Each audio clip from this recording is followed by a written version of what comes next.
если представить, что мы мозг Юнимобиля, скромный ящик, у него есть свои нервы, по которым идет информация от датчиков. Был опыт работы в представительстве Siemens. Я работал даже на станке, было и такое. Это диспетчерская. Мы видим отображение его тела. Не я делал, поэтому обманывать не буду.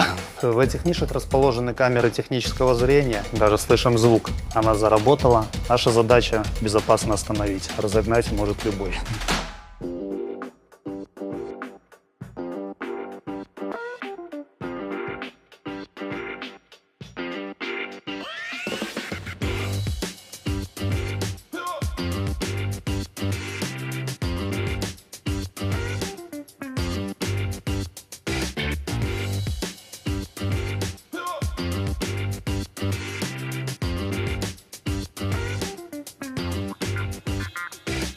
Я окончил Белорусский технологический университет по специальности автоматизации этих процессов, и был опыт работы в представительстве Siemens в Минске.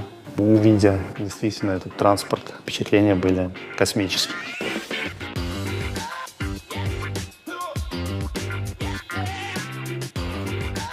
Юнимобиль определяет свое местоположение по многим системам. Есть спутниковая навигация, системы технического зрения, будь то камеры, радары, лидарные установки. Наверное, самое главное – это безопасность.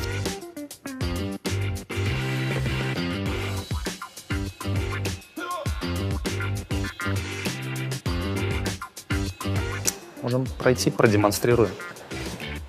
Из того, что можно увидеть, открыв капот, наиболее, наверное, сразу бросается в глаза электроприводные системы. Вот у нас, получается, на каждое колесо есть. Следующая система, которую мы можем увидеть тоже центрально, это система гидравлики, гидроаппаратура.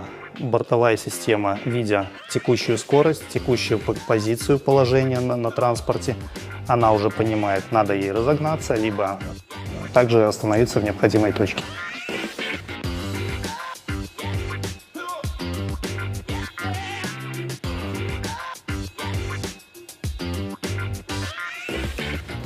Сейчас можем посмотреть на камеры технического зрения. Вот они расположены в этих нишах.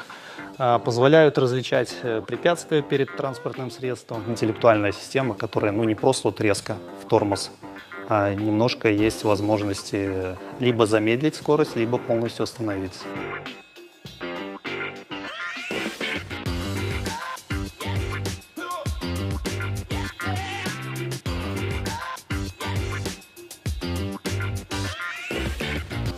Это диспетчерская, рабочее место оператора, с которого происходит управление Юнимобиля. Здесь представлены параметры всех его систем. Именно с этого автоматизированного рабочего места и происходит управление машиной. Мы можем включить все системы. Вот, даже слышим звук, она заработала. И точно так же по нажатию кнопки мы можем отправить в путь.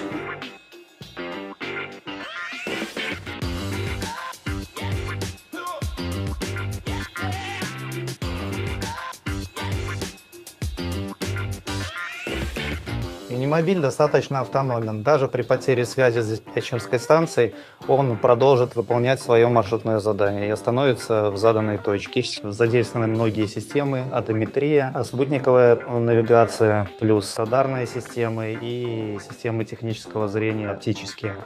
За 3 года работы над системой управления мы получили тот результат, который был в задании.